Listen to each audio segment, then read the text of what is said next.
Right, right. Okay, so fellas, speaking about my work as a photographer. So after this awakening, Kundalini awakening, um, I was like a hippie. I didn't have any direction in life, no job, no career, nothing. And I felt this creative urge coming online, like really feeling inspired creatively.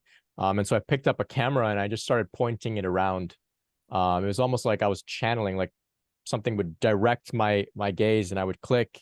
And it was like I was in a trance. And when I would go home, I'd look at the picture and say, like, I don't remember even taking these pictures.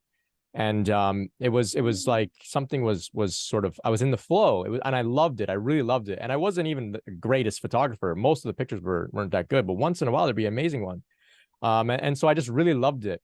And then from there, so I can speak within the context of Kundalini. So I was doing this photography thing.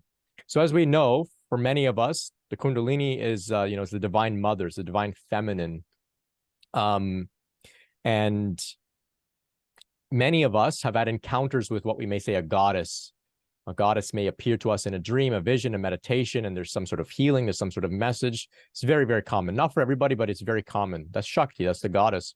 So I would have these dreams around this time where I would be in an elevator. And I probably had 30, 40 of these dreams where I'm riding up in this elevator.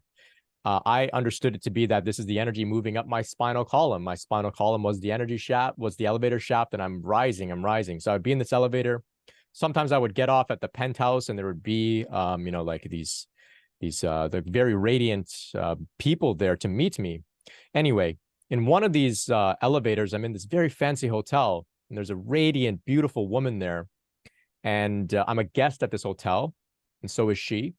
And she hands me a camera and says, "Oh, can you take my picture?"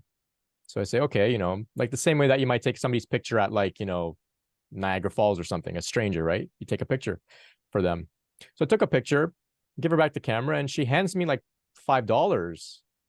And I think like, no, like I don't work here. Like I don't need any tip or anything. I'm just a guest. I'm not gonna accept your tip. And she insisted. She said, "No, like take this." I said, "Okay."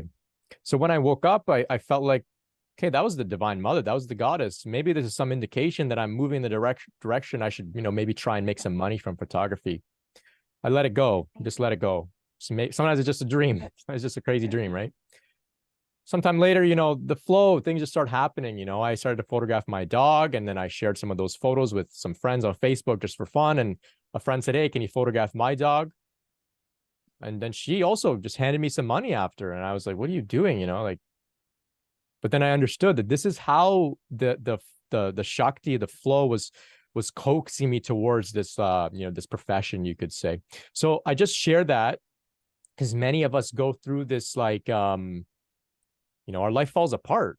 Or we recognize that where we were working is just no longer serving us. We've kind of reached what we had to reach in this place. What's next? What's next? It doesn't have to be something creative. It doesn't have to be. It could, sure.